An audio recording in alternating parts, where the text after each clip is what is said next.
नमस्कार, स्वागत है आपका मुनाफे की मंडी में। लेकिन आज सबसे पहले बात करेंगे जिस तरह से कमोडिटी मार्केट में कल देर शाम ग्लोबल कमोडिटी मार्केट में जबरदस्त बिकवाली देखने को मिली, उसका असर यहां पर डोमेस्टिक कमोडिटी मार्केट पर भी देखने को मिला। कॉमेक्स पर सोना 7.5 महीने के निचले स्तरों पर आ चुका है। $1765 के नीचे भी भाव फिसल चुका है। चांदी की बात करें तो जुलाई 2020 के बाद सबसे निचला स्तर चांदी यहां पर दिखा रही है। 56,000 के आसपास एमसीएक्स पर चांदी की कीमतें आ चुकी है। कॉपर 17 महीने के निचले स्तर पर है। एमसीएक्स पर 640 रुपए की तक भाव फिसल चुका है। क्रूड की बात करें तो 5 हफ्ते के निचले स्तर पर है। WTI क्रूड कल $100 के भी नीचे फिसल गया। ब्रेंट $103 तक फिसल गया। 10% तक की गिरावट कल क्रूड देखी। हालांकि आज के सत्र में हल्की रिकवरी की कोशिश जरूर है, लेकिन अभी भी माहौल पूरे ही कमोडिटी मार्केट में बिकवाली का है। सिर्फ नॉन एग्री नहीं, एग्री कमोडिटी में भी जबरदस्त बिकवाली देखने को मिल रही है। कॉटन की बात करें तो 10 महीने के निचले स्तर पर आ चुका है। महीने भर में 35% तक दाम कम हो चुके हैं। 3 महीने में, माफ कीजिएगा, 3 महीने में कॉटन के दाम 35% तक कम हो चुके हैं। पाम तेल आज 10% नीचे है। मलेशियन पाम तेल फ्यूचर 3700 रिंगिट प्रति टन के आसपास आ चुका है और महीने भर में पाम तेल में 42% से ज्यादा की बिकवाली आ चुका है। तो ये चौतरफा बिकवाली पूरे ही कमोडिटी मार्केट में दिख रही है। क्यों ये बिकवाली आई है और आगे किस तरह के माहौल कमोडिटी मार्केट में दिख सकते हैं, इस पर बात करेंगे। हमारे साथ आज मेहमानों का एक बड़ा पैनल है। रवि देवरा है कुंवरजी ग्रुप से, देव गगलानी है एक्सिस सिक्योरिटी से, किशोर नारने होंगे मोतीलाल ओसवाल से और साथ ही धर्मेश भाटिया होंगे एनबीटी में एमिरेट्स से। आप चारों ही मेहमानों का ईटी नाउ स्वदेश पर स्वागत है। धर्मेश, सबसे पहले आपसे बात होगी। आपने सबसे पहले लगातार मेटल पे आपकी बिकवाली की कॉल थी और कॉपर का कॉल आप हर हफ्ते जब भी आप आते हैं बुधवार को आप लगातार नीचे का टारगेट पोजिशनल व्यूअर्स के लिए दे रहे थे। आप इंट्राडे के लिए कॉल वैसे भी नहीं दे रहे हैं। 640 तक आ चुका है। आपके तमाम टारगेट हिट हो चुके हैं कॉपर में। क्या यहां से और गिरावट धर्मेश जी दिख रही है आपको? गुड मॉर्निंग, शुक्रिया जी। डेफिनेटली मैं चाहता हूं कि सारे व्यूअर स्पेशली ईटी नाउ में अच्छा मुनाफा किया होगा। लाइक ऑलमोस्ट 1.5-2 महीने से मैं कह रहा हूं इसमें अच्छी बिकवाली होगी और मेरे हिसाब से क्लाइंटों ने अच्छा मुनाफा होगा उनका। मैं एक्सपेक्ट करता हूं कि बिकवाली जारी रहेगी। मैं फंडामेंटली काफी वीक हूं। हमारा पोजिशनल ईयर एंड टारगेट था 650 का, वो भी कल के शाम के सत्र में आ चुका है और अभी मुझे लगता है कि मार्केट में थोड़ी सी एक पुल बैक रैली आ सकती है। फिर से प्राइस अगर आप देखिए अभी 635-640 के इर्द गिर्द है। थोड़ी सी पुल बैक रैली मिल सकती है आपको रुपए के कारण।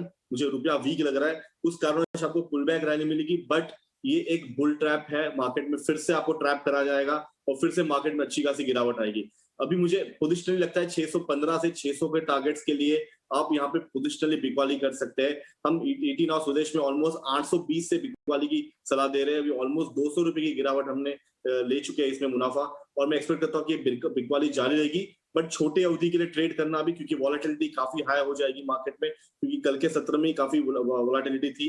बट मेरे हिसाब से 650 के स्तर पे बिकवाली करें और 620 से 615 के टारगेट के लिए आप अपनी पोजिशनल कॉल इसमें मेंटेन कर सकते हैं। लगातार 820 रुपए, मुझे याद है 822 रुपए जब कॉपर एमसीएक्स कॉपर ट्रेड कर रहा था, उस समय से धर्मेश जी लगातार बिकवाली की सलाह दे रहे थे। पहले इन्होंने 700 का टारगेट दिया था, बाद में 670 का दिया था, फिर 650 640 के भी इन्होंने कहा था कि कॉपर का भाव आ सकता है और आज देखिए 640 के आसपास ट्रेड भी कर रहा है। इनका नया पोजिशनल व्यू है, इंट्राडे के लिए नहीं है, शॉर्ट टर्म के लिए नहीं है। 1-2 हफ्ते के लिहाज से ये कॉपर पर आउटलुक दे रहे हैं। 615 रुपए से 620 रुपए का नीचे का भाव एमसीएक्स कॉपर दिखा सकता है। अगर यहाँ पर और यहाँ पर आपको अगर बेचना है तो 650 के आसपास बेचे। पोजिशनल व्यू है, 1-2 दिन के हिसाब से ये ट्रेड नहीं ले। अब रवि जी भी हमारे साथ है। रवि देवरा जी, आपको क्या लग रहा है, जिस तरह की बिकवाली कमोडिटी मार्केट में दिख रही है, यहां से और कितनी बिकवाली मेटल में और चांदी में यहां से और दिख रही है आपको? जरूर से मेटल एंड चांदी में देखें तो लगातार जो बेरिशनेस है वो रही है। मैं और धर्मेश काफी टाइम शो में रहे तो अलग अलग चैनल्स में हमने दोनों ने जब सेम बोर्ड पे रहे तब एक बड़ी बिकवाली का हमने इंडिकेशन पहले से दिया था, वो मेटल्स हो या हायर लेवल से क्रूड हो। मुझे लग रहा है कि अभी और यहाँ से गिरावट रह सकती है, क्योंकि अभी इकोनॉमिक कंसर्न के साथ जो अभी ग्लोबल मार्केट में सेट में जो वोलेटिलिटी बढ़ी है तो उसका भी प्रेशर आना बाकी है और कोई ऐसा साइन दिख नहीं रहा। क्योंकि जब रिकवरी ग्लोबल मार्केट में, फाइनेंशियल मार्केट में आते या सेंटिमेंट पे आते, तब बॉन्ड एंड डॉलर इंडेक्स दोनों रेस कर रहे हैं प्राइस को और डॉलर इंडेक्स ने काफी टाइम के बाद ये लेवल ब्रेक किया है एंड मुझे लग रहा है कि 108 तक के लेवल्स वहां ओपन है। हालांकि ग्लोबल मार्केट के सामने हम थोड़ा बहुत आउट परफॉर्म करेंगे क्योंकि हमारी करेंसी लगातार कमजोर हो रहे, तो मुझे लग रहा है कि सेल ऑन राइज का स्ट्रेटेजी आपको दो बेस मेटल में रखना चाहिए, वो है कॉपर एंड एल्यूमिनियम। वहां पे ये गिरावट का ट्रेंड बरकरार रहेगा। फिर से चाइना में कोविड के कंसर्न्स आ रहे हैं, तो 642 के करीब अगर आए तो इंट्राडे के लिए बेच के चले। 630 का टारगेट, 647 का स्टॉप लॉस। एल्यूमिनियम 20680 पे बेचे, 200 का टारगेट, 210 का स्टॉप लॉस। और अगर सिल्वर की बात करें तो वहां भी मुझे कमजोरी दिख रही है। हालांकि विद इन 15 मिनट्स प्राइसेस में एक बड़ा गिरावट आया है, बट मुझे लग रहा है कि और अगर 56,590 के करीब मिलता है में अभी भी बिग वाली का मौका रहेगा। 55,800 से 55,500 तक के टारगेट इंट्राडे में देखने को मिल सकते हैं। 57,100 तक के स्टॉप लॉस रखना है। यूरोपियन मार्केट ओपन होगा, थोड़ी वोलेटिलिटी रहेगी, ये वोलेटिलिटी में आपको बेचना है। दो चीज़ों का ध्यान रखिएगा, जितने भी कॉल दिए चांदी, एल्युमिनियम और कॉपर रवि जी ने, सभी बिकवाली की सलाह है। इनका इंट्राडे के लिए कॉल है या 1 से 2 दिनों के लिए ये कॉल है। जो भी कॉल है, मार्केट काफ़ी वॉलेटाइल है, बिना स्टॉप लॉस के ट्रेड नहीं करें। और जो भी टाइम फ्रेम हमारे जितने भी एनालिस्ट दे रहे हैं, वो टाइम फ्रेम का ध्यान रखिएगा। धर्मेश जी इंट्राडे कॉल नहीं दे रहे हैं, रवि जी का 1 से 2 दिनों का व्यू है। अब दिव्या, आपको क्या लगता है यहाँ से कितनी गिरावट आपको दिख रही है मेटल में? Good morning Vishnu Mohan ji. Good अगर मैं मॉर्निंग। कॉपर की बात करूं तो अभी काफी हमें अच्छा खासा बिकवाली देखने मिला कल। सेंटीमेंट जो है काफी नेगेटिव हो गए रिसेंस के चलते। कॉपर में अभी हम भी सेलिंग में ही थे काफी टाइम से, जब भी 700 का लेवल ब्रेक हुआ था। इंटरडे की अगर मैं बात करूं तो 642 639 का एक स्ट्रॉन्ग रेजिस्टेंस जोन है। अभी उसने जब भी लेवल ब्रेक किया था तो ऑलमोस्ट 630 तक का लो मार दिया था। अभी प्राइस में थोड़ी रिकवरी देखने मिली है, पर ओवरऑल ट्रेंड मुझे सेलिंग का ही रहेगा। अगर मैं डेटा की बात करूं, पिछले सप्ताह जो भी डेटा आए जैसे कि कंज्यूमर कॉन्फिडेंस, ISM मैन्युफैक्चरिंग, वो सारे के सारे नेगेटिव है, तो उससे हमें एक इंडिकेशन मिलता है कि कॉपर ग्लोबल इकोनॉमी जो है वो एक रिसेशन की तरफ बढ़ रही है और बेस मेटल जो है वो अंडर परफॉर्म ही करेंगे। तो इंटरडे का मेरा कॉल रहेगा कॉपर में 639 के आसपास अगर लेवल्स आते हैं तो वहाँ पे हम सेल करके चले। स्टॉप लॉस हम 642 का लगाए और टारगेट हम नीचे में 633 का एक्सपेक्ट कर सकते हैं। दूसरा मेरा जिंक में रहेगा। जिंक ने भी सपोर्ट जो है तोड़ दिया है। 270 का अगर लेवल आता है तो वहाँ पे हम सेल करें। स्टॉप लॉस हम 272 का रखें और नीचे में हम टारगेट 267 का एक्सपेक्ट कर सकते हैं। गगलानी जी दे रहे हैं कॉपर और जिंक दोनों बेचने के लिए सलाह है और इनका भी इंट्राडे के लिए व्यू है और कॉल दे रहे हैं, स्टॉप लॉस जरूर लगा लीजिएगा। धर्मेश जी, बुलियन मार्केट पर भी आपका बुलिश व्यू नहीं था, लगातार आप बिकवाली की सलाह दे रहे थे। हालांकि गोल्ड को लेकर एक अलग केस था जहां पर ड्यूटी का इंपैक्ट दिखा और तेजी उस तरह की दिखी है, लेकिन अब यहां से गोल्ड और सिल्वर, खास करके सिल्वर काफी कमजोर दिख रही है। यहां से लग रहा है कि चांदी और यहां से सस्ती होगी। अगर किसी को खरीदना है तो कितना वेट करे, कितनी गिरावट पर खरीदे चांदी? देखिए, पहले हम सोने की बात करते हैं। सोने में हम लोगों ने पोजिशनल कॉल दिया था 1770 का, वो कल शाम के सत्र में अचीव हो चुका है। अभी मेरा पोजिशनल कॉल है 1730 से लेके 1710 का लेवल। अगर आप देखिए, काफी बड़ी पोजिशंस बिल्डअप हो रही है शॉर्ट साइड में। रीजन यही है कि मार्केट में रिसेशन की बात चल रही है, डॉलर इतनी तेजी से बढ़ रहा है। और अगर आप देखिए, दो चीज वर्ल्ड में, अगर आप निवेशक है, मैं रेकमेंड करूंगा, दो चीज वर्ल्ड में है जो सबसे सेफेस्ट हेवन बाइंग होता है। एक है सोना और दूसरा है येन। अगर आप येन की लास्ट 2 महीने से पिटाई देख रहे हो, ऑलमोस्ट 35% की पिटाई उसमें देखने मिली है। तो अगर येन 35% गिर सकता है तो सोना भी गिरने की गुंजाइश है और मैं एक्सपेक्ट करता हूं कि एटलीस्ट 10% गिरे। और देखिए, मार्केट में ऑलमोस्ट 10% की गिरावट आपको सोने में देखने मिल चुकी है। यहाँ से गुंजाइश है कि 5 से 7% और भी गिर सकता है और प्राइस अराउंड 1710-1700 के स्तर पे आके रुक सकता है। तो डोमेस्टिक मार्केट से अगर आप कंपैरिजन करें तो गिरावट इतनी ज्यादा नहीं रहेगी क्योंकि रुपया कंटिन्यूस वीक हो रहा है। बट आप एक्सपेक्ट करिए कि प्राइस 50,000 के स्तर पे आके एक बार रुक जाएगा, जहां पे निवेशक सोच सकते हैं निवेश करने का। बट करंट लेवल पे स्पेक्युलेटर्स इसमें हावी रहे। आप यहाँ पे सेल ऑन राइज की स्ट्रैटेजी रखें, बिकवाली जारी रहेगी। चांदी की बात करें तो चांदी 50% बुलियन और 50% बेस मेटल कैटेगरी में आता है। और अगर आप देखिए, दोनों साइड से मार्केट में प्रेशर है, उस कारणवश चांदी ने 20 का स्तर ब्रेक कर दिया और ऑलमोस्ट 19 के स्तर पे आकर रुक गया है। तो $1 की गिरावट काफी बड़ी गिरावट होती है, बट ये बहुत चंचल कमोडिटी है, इसमें वॉलेटिलिटी सबसे ज्यादा होती है। तो मैं रेकमेंड करूंगा निवेशक स्ट्रिक्ट स्टॉप लॉस मेंटेन करे, फिर से बिकवाली करके चले, सेल ऑन राइज की स्ट्रैटेजी रखे, 60,000 का स्टॉप लॉस रखिए, मार्केट में माइंड में रखिए और $22 का स्तर अंतरराष्ट्रीय मार्केट में, क्योंकि मार्केट की वॉलेटिलिटी $1-1.5 इजीली हो जाती है। तो ये स्टॉप लॉस मेंटेन करे, डाउन साइड 55,000 तक आने की गुंजाइश है। उसके नीचे अगर मार्केट टिकता तो 53,000 जो पहले के लेवल्स थे। बट निवेशक खाली स्पेक्युलेटर इसमें ट्रेड करे, और जिन्हें लॉन्ग टर्म बाय करना है मैं रेकमेंड करूंगा वेट एंड वॉच की स्ट्रेटेजी मेंटेन करें अभी इसमें। ओके, यानी बुलियन पर भी धर्मेश जी को लगता है कि यहाँ से और बिकवाली आ सकती है, और जो भी स्टॉप लॉस बता रहे हैं MCX पर अगर आपको ट्रेड करना है, पोजिशनल व्यू बनाना है यहाँ पर, तो 60,000 का स्टॉप लॉस लगा ले, और नीचे की तरफ 55,000, फिर उसके नीचे भी चांदी आ सकती है। ये चांदी को लेकर व्यू है। गोल्ड पर आपका व्यू रवि जी क्या है? गोल्ड में यहाँ से क्या करना चाहिए करेंट लेवल पर? गोल्ड में मुझे लग रहा है कि थोड़ा बहुत शॉर्ट से मैं अवॉइड करूंगा, क्योंकि वहां पे जो एक इकोनॉमिक अनसर्टनिटी, इन्फ्लेशन का जो फैक्टर था, इस हिसाब से प्राइसेस आउट परफॉर्म कर रहे हैं, साथ में रुपये वीक है। इंट्राडे के लिए कोई एक पोजीशन लेनी है तो डेफिनेटली मुझे लग रहा है कि सेल और प्राइस रहना चाहिए। बट जो शॉर्ट टर्म इन्वेस्टर या जो 15-20 दिन का आउटलुक लेके ट्रेड करते हैं, वो लोग थोड़ा शॉर्ट से ये लेवल से बचे। 50,000 का लेवल काफी अहम सपोर्ट है। मुझे नहीं लग रहा कि इसके नीचे सस्टेन होना चाहिए।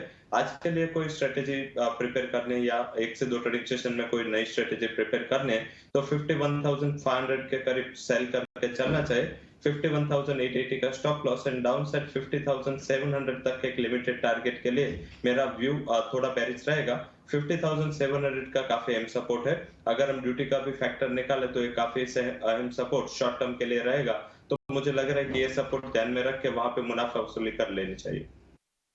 यानी 56,140 का टारगेट अभी चांदी को लेकर दे रहे हैं, और गोल्ड को लेकर जो टारगेट है इनको लग रहा है कि यहाँ से और गिरावट आ सकती है। 50,700 के आसपास भी गोल्ड फिसल सकता है, लेकिन जो स्टॉप लॉस बता रहे हैं उसका भी ध्यान रखिएगा। दिव्या, आपको क्या लग रहा है गोल्ड और सिल्वर में? आपको भी लग रहा है कि यहाँ से गिरावट है सोने चांदी में आज? हाँ, अगर गोल्ड की बात करूँ तो हमें घरेलू बाजार में थोड़ी सी राहत देखने मिली थी जब भी इम्पोर्ट ड्यूटी हाइक हुई, पर ये जो रैली है वो सस्टेन नहीं हो पाई, क्योंकि कॉमेक्स गोल्ड जो है काफ़ी सपोर्ट जो उसने ब्रेक कर दिया था, और साथ ही साथ डॉलर इंडेक्स जो है वो भी एक 20 साल के हाई पे ट्रेड कर रहा है। और जो मॉनेटरी पॉलिसी जो टाइटनिंग हो रही है ग्लोबली, उसके वजह से भी जो सेंटिमेंट्स है बुलियंस के लिए थोड़े से नेगेटिव हो गए। अगर मैं टेक्निकल लेवल्स की बात करूँ तो कॉमेक्स गोल्ड में हमें एक हेड एंड शोल्डर पैटर्न का ब्रेकडाउन देखने मिला, जो कि नेगेटिव है प्राइजेस के लिए।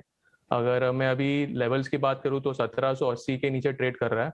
नेक्स्ट सपोर्ट जोन है गोल्ड का कॉमेक्स में वो 1760 का है। अगर ये ब्रेक करता है तो हमें 1730 और 1700 का लेवल्स देखने मिल सकते हैं फ्यूचर में। और अगर मैं MCX की बात करूँ तो मेरा जो व्यू है वो इंट्राडे के हिसाब से रहेगा। 51,600 का एक स्ट्रॉन्ग रेजिस्टेंस है, अगर वहां पे आता है तो वहां पे सेल कर सकते हैं। स्टॉप लॉस हम 51,800 का लगाए, और नीचे में हम टारगेट हम 51,300 का एक्सपेक्ट कर सकते हैं। अगर मैं दूसरी जो क्वालिटी सिल्वर रहेगी, सिल्वर में भी हमें अच्छी खासी बिकवाली देखने मिली। कल करीब 2.5% तक डाउन था मार्केट। और टेक्निकल लेवल्स की बात करूँ तो कॉमेक्स जो है अभी $19 के आसपास ट्रेड कर रहे हैं। ये काफी स्ट्रॉन्ग सपोर्ट जोन है। इंट्राडे के हिसाब से मुझे लग रहा है कि एक शॉर्ट कवरिंग रैली आनी चाहिए। अगर प्राइजेस जो है 56,500 के ऊपर सस्टेन करता है तो हमें एक रैली देखने मिल सकती है। शॉर्ट कवरिंग प्राइजेस जो है 57,200 के आसपास आ सकता है, और स्टॉप लॉस हम स्ट्रिक रखे 56,000 का। और ओवरऑल जो व्यू है वो सेल ऑन राइज का ही है, पर इंट्राडे के लिए हम सिल्वर बाई करना प्रेफर करेंगे 56,500 के ऊपर। बात कर लेते हैं क्रूड की। क्रूड में हालांकि कल की तेज गिरावट के बाद कल 8 से 10% तक की गिरावट दिखी, लेकिन आज एक रिकवरी की कोशिश हो रही थी, लेकिन अब धीरे धीरे वो भी रिकवरी खत्म हो रही है। WTI क्रूड वापस से $100 के नीचे आ गया है। धर्मेश जी, क्या लग रहा है क्रूड में यहाँ से और गिरावट आपको दिख रही है क्या? देखिए, डेफिनेटली मैं इसमें बेरिश हूँ। इनफैक्ट हमारे शो में रवि के साथ मैंने लास्ट 2-3 हफ्ते से यही कह रहे हैं कि हम इसमें मंदी में, और मैं एक्सपेक्ट करता हूँ कि मंदी जारी रहेगी। मैं ब्रेंड की तरफ ज्यादा बैक करूंगा, क्योंकि ब्रेंड में ज्यादा वॉलेटिलिटी है। अगर नाइमैक्स से कंपेयर करें, नो डाउट MCX में नाइमैक्स ट्रेड होता है। अगर आप कंपैरिजन करें तो प्राइस ऑलमोस्ट पैरिटी पे चल रहा है, बट स्प्रेड काफी ज्यादा है। मैं एक्सपेक्ट करता हूँ कि ये जो स्प्रेड है नाइमैक्स ब्रेंड का और श्रिंक हो जाएगा और नैरो डाउन हो जाएगा। इसका मतलब है कि मार्केट में और मंदी आने की गुंजाइश है। अगर आप देखिए $100 के नीचे अगर ट्रेड हो रहा है तो जो साइकोलॉजिकल लेवल है वो ऑलरेडी मार्केट ने ब्रेक कर दिया है। अगर आप ब्रेंड को कंपेयर करें, कल शाम के सत्र में 11 बजे मार्केट ने फिर से $100 से उसने फिर से छलांग लगाई और $104-105 की तरफ मुड़ गया। तो ये एक बाउंस बैक है अगर ब्रेंड को कंपेयर करें तो। बट फंडामेंटली अभी भी मार्केट में काफी मंदी है। मैंने लास्ट टाइम भी कहा था कि ये लेवल पे बाइंग करने की क्षमता काफी अंडर डेवलपिंग और डेवलपिंग कंट्री में नहीं है। प्लस डॉलर इतनी तेजी से बढ़ रहा है तो डबल इंपैक्ट हो रहा है। एक तो कच्चा तेल बढ़ रहा है, ऊपर से डॉलर की कीमत भी बढ़ रही है।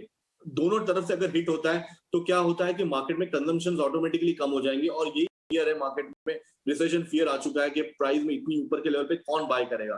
तो अगर आप देखिए कल के सत्र में ओवर द बास्केट सारे के सारे कमोडिटी 5 से 10% की गिरावट से आ चुके हैं। तो बास्केट सेलिंग हुआ है कल मार्केट में, आज कूल ऑफ होगा, 1-2 दिन कूल ऑफ होगा मार्केट में, फिर से आप वापस से सेल ऑफ देख सकते हैं।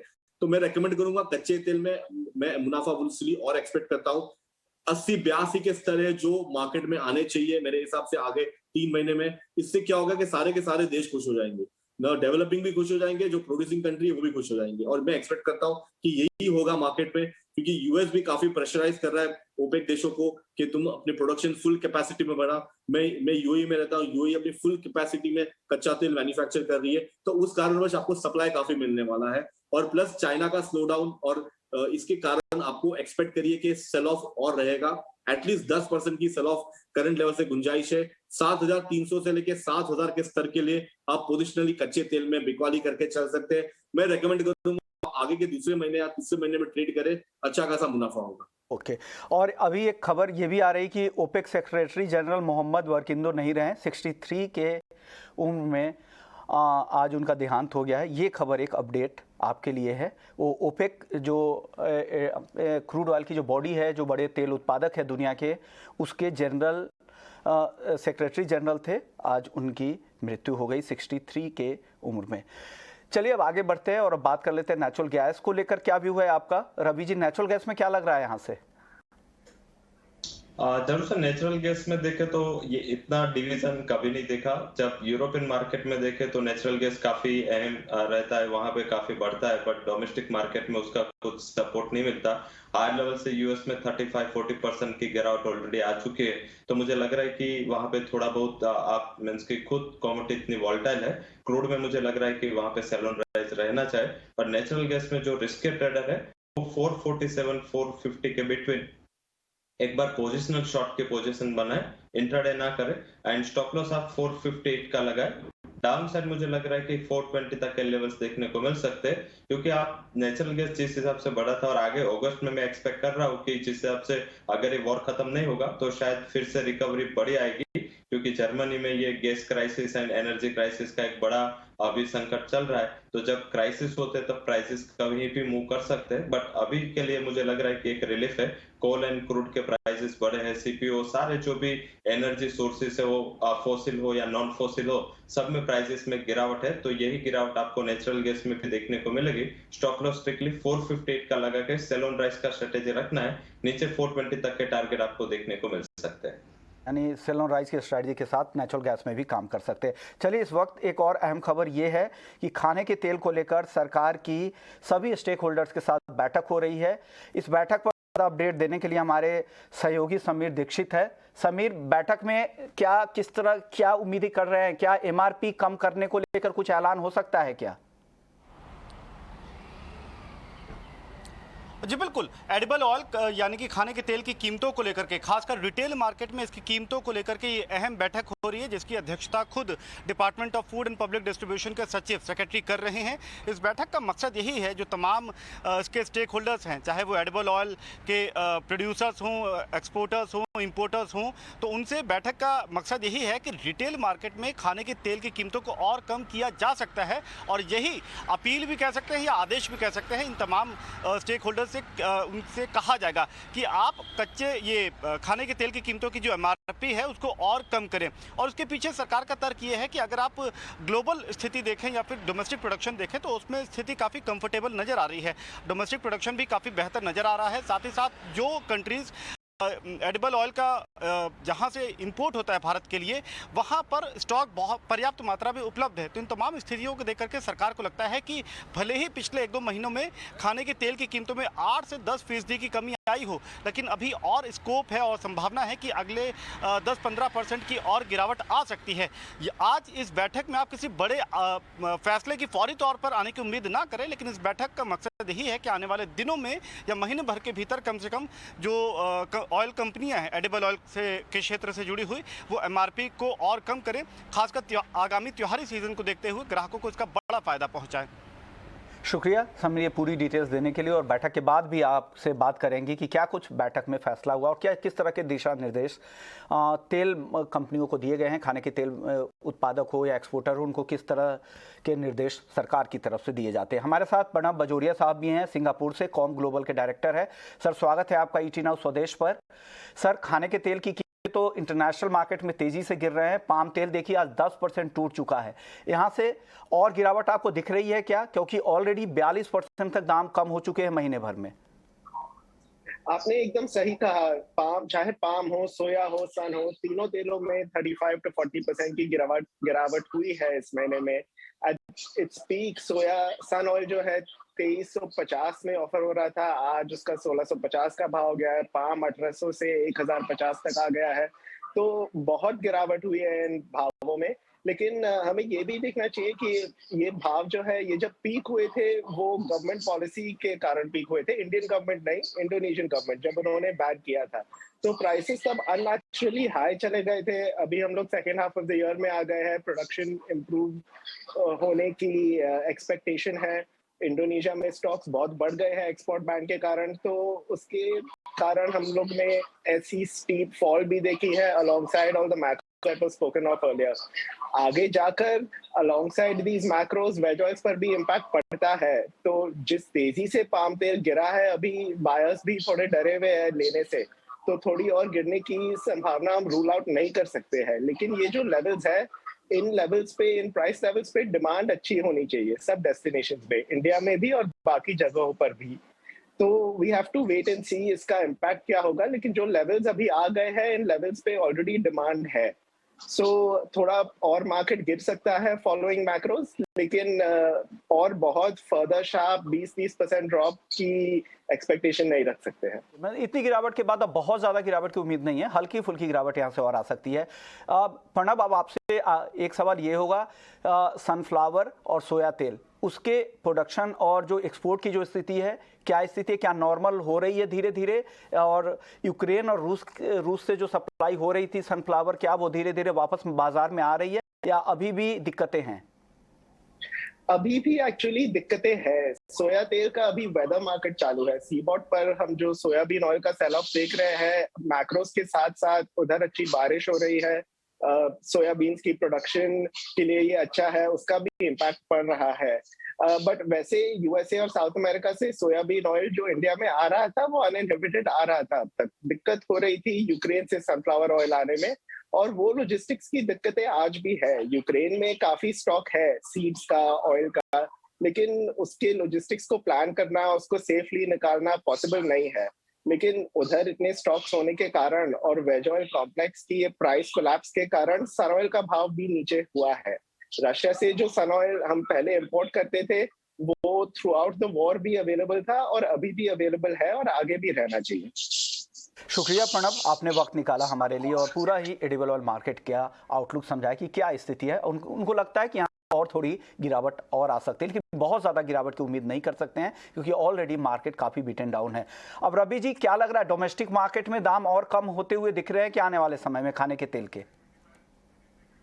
जरूर से ऑलरेडी प्राइस देखे तो अपने बॉटम पे चल रहा है। जो सीपीयू है या सोया ऑयल है, सब हायर लेवल से 30-35% तक नीचे आ चुके हैं। तो मुझे लग रहा है कि यहाँ पे थोड़ा बहुत प्राइसेस रुकने चाहिए। एंड अभी तक प्राइस करेक्शन था, अब शायद टाइम करेक्शन में प्राइसेस जाएंगे, मींस के थोड़ी बहुत यहाँ से 3 to 5% तक की गिरावट मैक्स टू मैक्स एक्सपेक्ट कर सकते हैं। बाद में जो सीजनलिटी का इम्पैक्ट रहेगा, साथ में जो फेस्टिविटी इंडिया से स्टार्ट होगी अगस्त एंड से, तो उसकी काफी डिमांड मार्केट में निकलेगी। तो मुझे लग रहा है कि from July means mid July to mid August prices में ज्यादातर कंसोलिडेशन देखने को मिलेगा, बट मैं यहाँ से ज्यादा गिरावट की एक्सपेक्टेशंस नहीं कर रहा हूँ। शुक्रिया रवि जी आपका, देव गगलानी आपका और धर्मेश जी आपका। आप लोगों ने वक्त निकाला और बेहतरीन आउटलुक दिया और क्या कुछ हो सकता है आगे, ट्रेडर्स कैसे अपनी रणनीति बनाए, कैसे ट्रेड सेटअप बनाए, पूरी चर्चा की। तो मुनाफे की मंडी में फिलहाल इतना ही, लेकिन आप बने रहिए हमारे